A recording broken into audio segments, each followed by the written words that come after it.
I have to remind him it's daytime television and we don't use that kind of language. But please welcome legendary actor Brian Cox.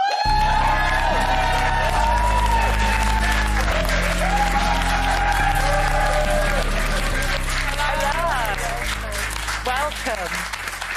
Hi. Hi. How are you? Good to see you. We're very good, thank you. Can I just say you're looking very, very dapper. Well, I think we should do. Yeah.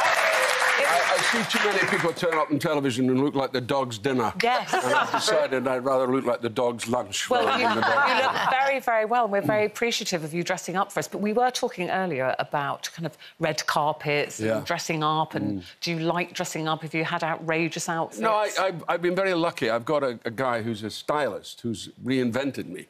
And it's marvellous because I don't have to think about it. He just tells me what to wear and I wear it.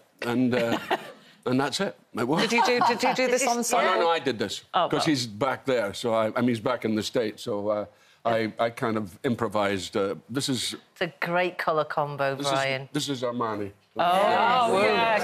And what's about... You know, anybody can have Armani, you know, it's not exclusive. And what about outfit disasters? We've all had a few of those as well. Disasters? What disaster? Oh, yes. Well, years ago, I did a show... This was 100 years ago. I played a white witch in... I played a white witch in a thing called Rumpelstiltskin. Yeah. And it was New Year, 19... And what happened was I was very drunk. And I fell over in the dressing room. And wearing my... I looked like the Michelin Man. And I had this costume and I couldn't get up. So I lay there all day. And the actors just stepped over me and ignored me. But also, I was also doubling as a Dalek. I had to play a Dalek. So all they did was they took my costume as the Dalek and put it on the stage. Because it was, you know, it was Dalek-shaped, and there's very little you could do with Dalek-shaped. So they did that. But I was... On the floor all day. Well, listen, I hope that is a story, Brian, that you're going to use in your BBC Maestro Acting My course. Maestro Acting, yeah. Yeah, so tell us about this. This sounds fascinating. So it's to be 25 modules that any of us can kind of log on to. Yeah, I mean, the idea was that you know, I used to teach a lot, actually. I started teaching when I was 24, which was 126 years ago. And it was... I love teaching, and I learn, because you learn so much from teaching. That's the thing about teaching. You learn from the people you're working with. And I worked with these... On the Maestro, we had these amazing kids. And the thing about kids is they always get in their own way. It's not about the fact that they can do it. They can do it, but they question themselves so much because they're told to question themselves.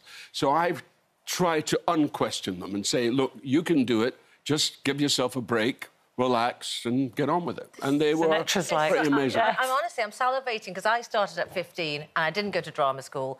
And for most of my early career, I sat in rooms full of professional actors who would talk about, oh, where did you go? Lambda, Drama Centre, Rod. And I used to really dread that question because I wasn't trained. And had I been able to watch something like what you're doing now all those years ago in 1980, I would have really valued it because it was so hard to know what to do if you didn't go to... If you didn't do it the official route, well, you were questioned. I heard a casting director in Scotland who shall be nameless, so I won't say your name, Graham.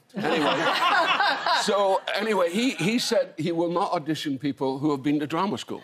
No. Yeah, he actually said, I will not audition people who have been to drama school. So, and drama school for me was, I mean, like bliss. You got a scholarship, didn't you? You got a scholarship.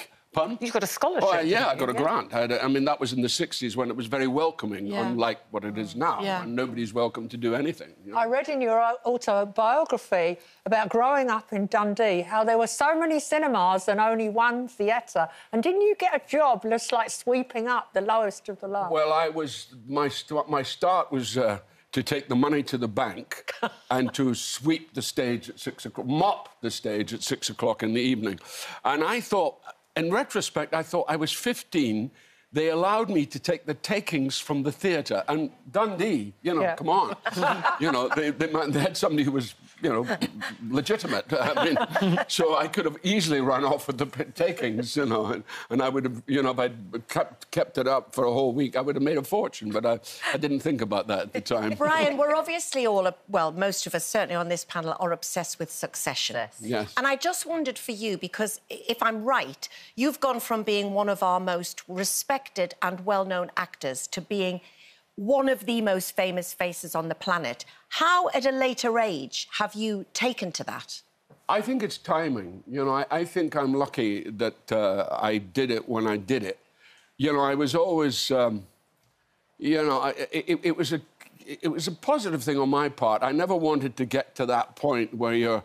I remember I did a film years and years ago called Desperate Measures, which was well named because it was Desperate Measures. And in the film was Andy Garcia and Michael Keaton. And the film was a disaster. I mean, an absolute disaster. And everything was dependent on the opening weekend. You know, and if you make the opening weekend, you have a career. Now, Andy and Michael both suffered because this film did not work. And I thought, there's no way I want to have that responsibility. So that's when I went to America. I decided, and I was 50 when I went, that I'd be a character actor, that I'd be a sporting actor. And actually, there's nothing wrong with that. I mean, I had a big row with Nigel Hawthorne, who said he couldn't do it anymore because he'd played, you know, that Yes Minister. And he said, oh, I can't play small parts. I said, that's bollocks. Yeah. Of course we can play small parts. So no, anyway, there are no small parts. There are only small actors, you know. And then you got Succession and it all revolved around you. Yeah, exactly. And well, it didn't mean to revolve around me. It was supposed to revolve around those horrible children, but it did end up revolving around me. Can I just say, my favourite line in the entire series turns out to be your favourite line as well. I was thrilled when I read that. Oh, yeah. Would you please do me the honour and tell me... the line... Deliver it. I'm happy to be the kids. No, the line is, I love you, but you are not serious people. And I think that said it all. Boo, Mike, yes, boo. Mic drop. So iconic.